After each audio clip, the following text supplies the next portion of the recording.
আপনাদের সবাইকে স্বাগতম। আজকে বাদামের ভর্তা করতেছি। প্রথমে মরিচ দিলাম, মরিচ দেওয়ার পরে সেটা বেটে নিব।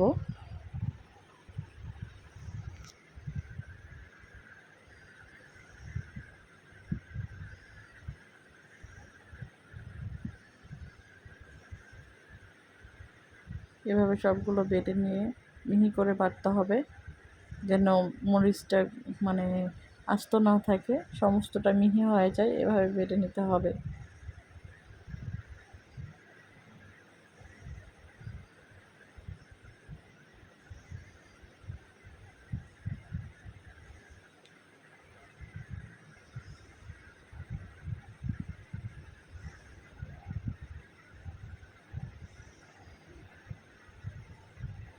পুরো মরিচটা এভাবে বেটে নেওয়ার পরে সবগুলো তুলে আলাদা করে প্লেটে রেখে দেব।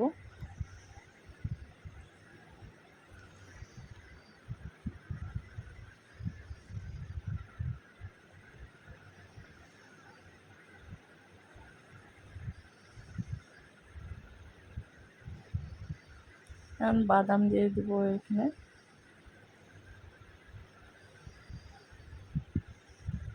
অল্প অল্প করে বাদাম দিয়ে বেটে নিব, যেন সবগুলো বাদাম প্রপারলি আমি সুন্দর করে বেটে নিতে পারি, সেজন্য অল্প অল্প করে দিয়েছি। সবগুলো ভালোভাবে বেটে নিব অল্প অল্প করে দিয়ে।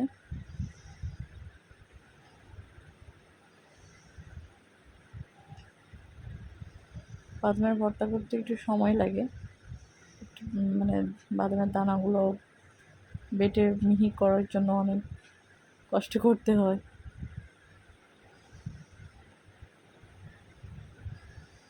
তবে বাদামের ভর্তা করতে কষ্ট যেমন, সেটা টেস্টিও লাগে অনেক।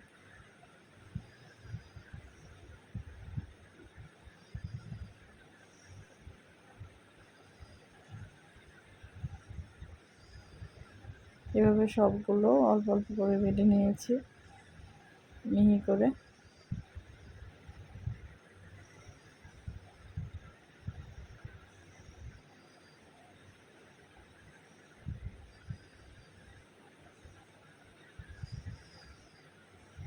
প্রথমে এভাবে বেটে নিব, তারপরে সবগুলো এক জায়গায় যখন অল্প অল্প করে বেটে নেওয়ার পরে সব এক জায়গায় করে পরে আবার সুন্দর করে বেটে নিব।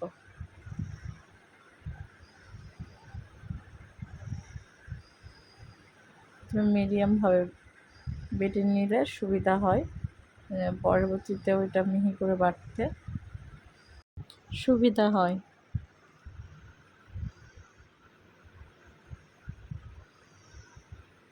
আমার প্রায় হাত ব্যথা ধরে গিয়েছে ভর্তা করার জন্য।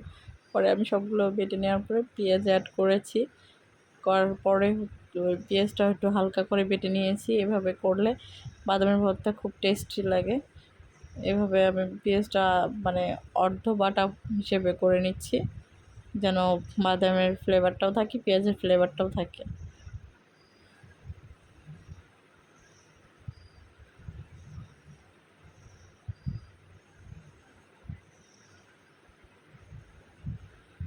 এভাবে বাদামের ভর্তা খেতে আমার বেশি ভালো লাগে। আপনারাও ট্রাই করে দেখবেন। পেঁয়াজ বেশি দিয়ে বাদামের ভর্তাটা করলে বেশি বেশি টেস্টি মনে হয় আমার কাছে।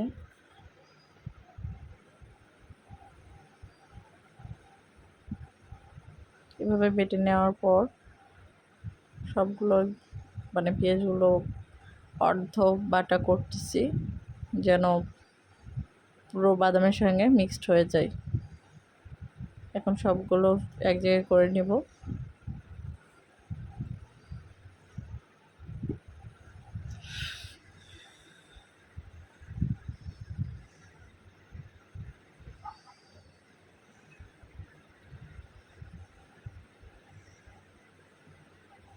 এক হাতে ভর্তা করে হাতের অবস্থা খারাপ।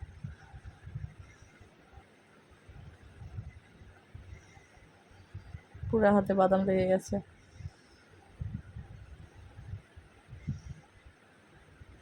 এখন মরিচটুকু দিয়ে দিলাম,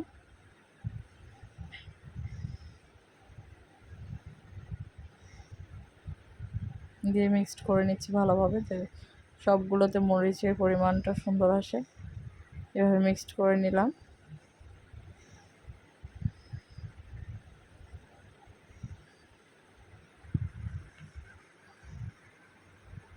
এরপর এখানে লবণ অ্যাড করলাম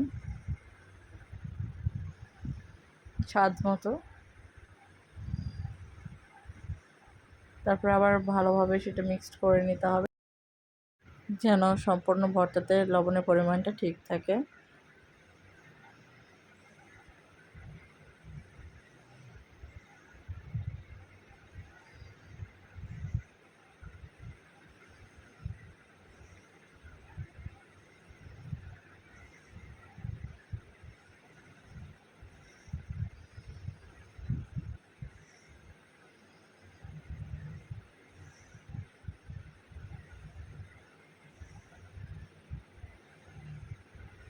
একটু টেস্ট করে দেখতেছি লবণের পরিমাণটা কেমন হয়েছে। এরপর সরষের তেল অ্যাড করব। সরষের তেল অ্যাড করার পর সেটা ভালোভাবে মিক্স করে নেব, তাহলে ফ্লেভারটা আরও সুন্দর আসবে ভর্তার মধ্যে। এভাবে বাদামের ভর্তাটা মিক্সড করার পরে বাদামের ভর্তাটা কমপ্লিট হয়ে যাবে। ভালোভাবে মাখিয়ে মিক্সড করতে হবে এভাবে, যাতে পুরো ভর্তার মধ্যে সব কিছু মিক্সড হয়ে যায়। এভাবে বাদামের ভর্তা আমার করা কমপ্লিট হয়ে গেছে। এখন এই বাদামের ভর্তাটা আমি উঠিয়ে নেব।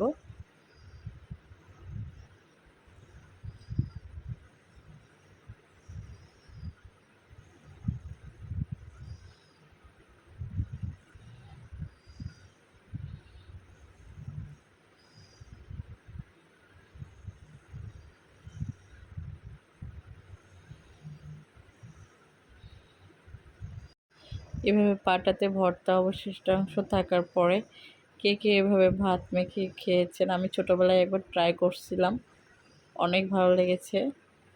কোনো আত্মীয়র বাসায় খেয়েছিলাম এভাবে একবার। অনেকদিন পর পাটায় ভর্তা করার পর ওই কথাটা মনে পড়েছিল, এই জন্য একটু ভাত দিয়ে ভর্তা দিয়ে মেখে নিয়েছিলাম। এভাবে কিন্তু কিন্তু খুব মজা লাগে, খেয়ে দেখতে পারেন।